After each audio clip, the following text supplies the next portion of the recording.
आज का वीडियो बेहद खास है क्योंकि इसमें हम आपको बताने वाले हैं कि भारत कैसे दुनिया की बड़ी बड़ी ताकतों को पीछे छोड़ते हुए एक नई ऊंचाई पर पहुंच रहा है। नई तकनीकों से लेकर अनोखे हथियारों तक और भारतीय वैज्ञानिकों की अनोखी खोजों से लेकर भारत के बढ़ते अंतर्राष्ट्रीय प्रभाव तक आज की हर खबर आपको गर्व से भर देगी। लेकिन दोस्तों, वीडियो शुरू करने से पहले एक छोटी सी रिक्वेस्ट है। अगर आप हमारे चैनल पर नए हैं तो इसे सब्सक्राइब करना बिल्कुल न भूलें। हमारे साथ बने रहिए क्योंकि हम आपके लिए हर दिन ऐसी ही दिलचस्प और जानकारीपूर्ण खबरें लेकर आते हैं। तो चलिए बिना देर किए शुरू करते हैं आज का सफर। एमसीए प्रोजेक्ट भारत का सपना बन रहा है हकीकत। दोस्तों, क्या आप जानते हैं कि भारत अपने पहले 5th जनरेशन फाइटर जेट पर काम कर रहा है? जी हां, इसका नाम है एएमसीए यानी एडवांस्ड मीडियम कॉम्बैट एयरक्राफ्ट। हाल ही में डीआरडीओ के प्रमुख सतीश रेड्डी ने एक बड़ी घोषणा की है। उन्होंने कहा है कि एमसीए का प्रोटोटाइप 2026 के अंत तक तैयार हो जाएगा। पहले इस प्रोजेक्ट को 2034 तक पूरा होने का अनुमान लगाया गया था, लेकिन अब भारत ने इसे तेजी से पूरा करने का प्लान बना लिया है। यह फाइटर जेट तकनीक के मामले में कमाल का होने वाला है।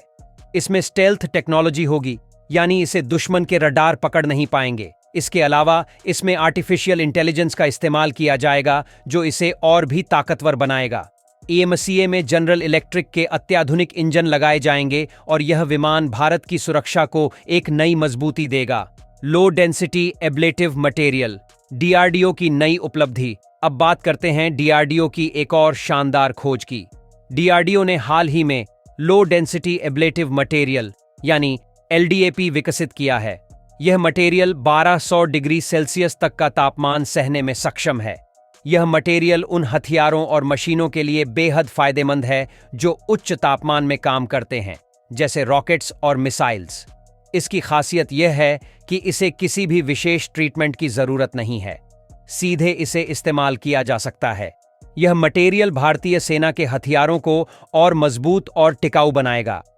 नागास्त्र 1 भारत का पहला लॉयटर म्यूनिशन। दोस्तों, क्या आपने भारत के पहले इंडिजिनस लॉयटर म्यूनिशन नागास्त्र 1 के बारे में सुना है? यह एक ऐसा हथियार है जिसे दुश्मन की सीमा में घुसकर सटीक हमला करने के लिए डिजाइन किया गया है। इसे कामिकाजे ड्रोन भी कहा जा रहा है। यह दुश्मन की स्थिति पर निगरानी रख सकता है और हमला भी कर सकता है। इसकी एक अनोखी खासियत यह है कि अगर किसी मिशन को बीच में ही रद्द करना पड़े तो यह ड्रोन अपने पैराशूट की मदद से सुरक्षित तरीके से लैंड कर सकता है। इसे दोबारा इस्तेमाल किया जा सकता है। यह तकनीक भारतीय सेना के लिए एक बड़ी उपलब्धि है और भारत को डिफेंस टेक्नोलॉजी के क्षेत्र में आत्मनिर्भर बनाने की दिशा में एक बड़ा कदम है। इंडियन नेवी और ऑस्ट्रेलियन तकनीक का नया प्रयोग। अब बात करते हैं भारतीय नौसेना की। हाल ही में एक ऑस्ट्रेलियन कंपनी ने भारतीय नौसेना को ऑटोनॉमस एरियल हेलीकॉप्टर्स सौंपे हैं। ये हेलीकॉप्टर्स वर्टिकल टेक ऑफ और लैंडिंग में सक्षम हैं और इन्हें विशेष रूप से एंटी सबमरीन ऑपरेशन, सर्च और रेस्क्यू के लिए डिजाइन किया गया है। सबसे खास बात यह है कि यह कंपनी अब भारत के सिविल सेक्टर में भी अपनी तकनीक का विस्तार करने की योजना बना रही है। ऑयल और गैस इंडस्ट्री भी इन हेलीकॉप्टर्स में काफी दिलचस्पी दिखा रही है क्योंकि ये लंबे समय तक हवा में रह सकते हैं और सटीक निगरानी कर सकते हैं। सऊदी अरब की भारत में बढ़ती दिलचस्पी। अब चलिए नजर डालते हैं सऊदी अरब पर। हाल ही में सऊदी अरब ने भारतीय डिफेंस कंपनियों को अपने देश में एक शोकेस इवेंट में भाग लेने का मौका दिया। सऊदी अरब दुनिया का सबसे बड़ा डिफेंस मार्केट है और अब यह भारत से हथियार खरीदने में दिलचस्पी दिखा रहा है। भारतीय हथियार न केवल किफायती हैं बल्कि उनकी गुणवत्ता और विश्वसनीयता भी शानदार है।